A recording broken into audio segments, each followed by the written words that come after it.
Hello everyone, this is Caleb Simpson here from ZeldaDungeon.net, and you are watching our video walkthrough for The Legend of Zelda Twilight Princess. This is the 15th chapter of the walkthrough, which covers the 5th dungeon of the game, the Snowpeak Ruins.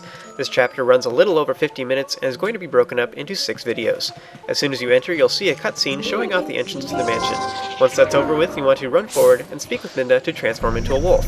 You'll find that there's a Poe Soul that is right here at the entrance. You want to go ahead and use your senses in order to see it, and then bully it around in order to defeat it and collect Poe Soul number 46. I love all the little details in this room. There's like the little lamps on either side of the door, and like the staircase, and just everything. There's like, you know, pictures on the wall with frames and everything, and like statues and such. This whole level is just filled with a bunch of little details like that that make it sweet.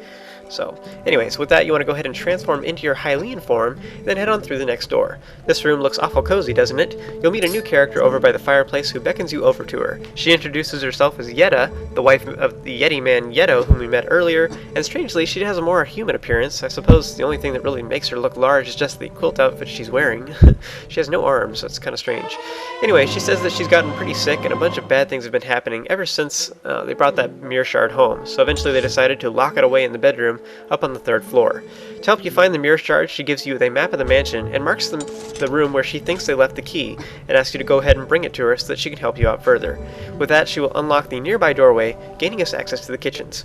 So we're going to have to go ahead and go through some of these doors. A lot of them are locked right now because they're trying to keep the monsters out. So we're going to have to steadily unlock rooms in order to gain access to the boss chamber eventually. You want to head on inside to the kitchens and you'll find Yeto here. This friendly guy explains that he's making some nutritious soup for his wife, and he's using the reek fish that he caught at Zora's domain. He explains that those things are very nutritious even though they stink terribly. So he invites you to have a taste as well, so you can hop up on top of the crates and you can empty a bottle if you don't have one empty already. Now it's not really important, so if you have something in your bottles that you don't really want to sacrifice, then don't feel obligated to. I'm just doing this mainly to show it. But, you know, you can have some soup. It is kind of fun. And so you can grab some with your empty bottle, and this is some simple soup, and it tastes very much just like fish. Who'd have thought? It only restores 2 hearts at the moment, but hey, it's free, so you can continually drink it and grab more if you want to. So anytime you're really hurt, you can come back to this room, and you can just continually get more soup. Next, you want to go ahead and go to the south side of the room, where you will find a jar that is wiggling around. You can slash it with your sword, or pick it up to release Ooccoo once again. Now this old acquaintance of ours from previous dungeons is once again looking for something, though she still doesn't explain just what that something is. She'll act as an item for the time being, and stick around with us as long as we're running around anyway.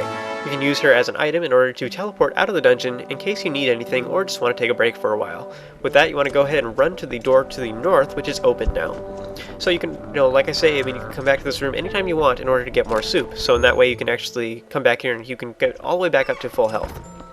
Now once you get into this next room, you'll see that we're in this new area where you'll find a block puzzle. Now these things are classic in the Zelda series and are often associated with these frosty levels like this one, in which the blocks can slide around on the ice.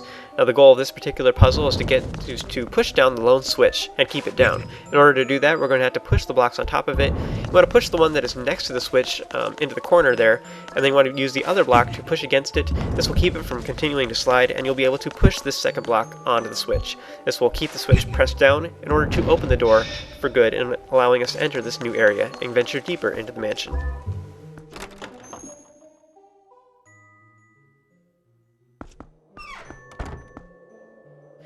So now we're back outside, and you'll quickly find that this leads to a dead end. Now, since we can't do much about the ice that is blocking our path at the moment, you instead want to check out the patch of wall next to us. If you want to transform into a wolf, use your senses and check it out to see that it's actually got a black speckly spot at the bottom of it. You want to dig through it, and this will allow us to emerge into the courtyard of the mansion. This will show off a short clip of the locked bedroom that is up on the 3rd floor, which we can't access at the moment, of course. Now, the screen will pan out, and you'll see that the area that we're in right now as well. You can see that there's some icy barriers and stuff. We can't do anything about that at the moment.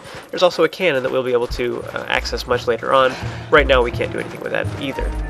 As soon as you gain control and that's all over with, you want to go ahead and open the small chest to get a red rupee, which is worth 20. You can kill the white wolves in this area if you like, or you can just ignore them.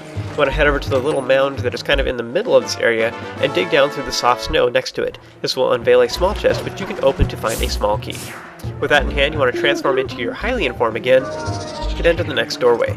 This leads to a little hallway that is kind of right next to the patch of ice that we saw earlier, actually, and this has a new enemy in it called Mini-Freezards. Now, these guys are usually found on icy surfaces and will zip around the room once you smack them with any of your weapons. They also slowly come towards you, and they can be pretty annoying. If they make contact with you and you do not have your shield up, then they will freeze you for a long moment, for a few seconds. So just be careful, and they shouldn't be too hard for you. Once you've defeated them, you want to enter the locked door at the end to emerge into another small storage room that is all frozen over. There's 3 Mini-Freezards this time, which can make things a little more awkward. I recommend using your shield and just slowly inch your way forward. Once you can get a good strike at them, you want to go ahead and smack at them and then just get as far back as possible. And remember to avoid striking them in a direction that will, that you're facing in order to make them bounce off and come back towards you, because then they'll freeze you. Also, try to keep track of the ones that you've hit thus far, because then that way you can take out those ones quickly, because they're already damaged and they'll die instantaneously. So that's my recommendation on how to defeat those guys. Once you've defeated all 3, you want to enter the next doorway, which leads to a room just outside the mark on your map is located.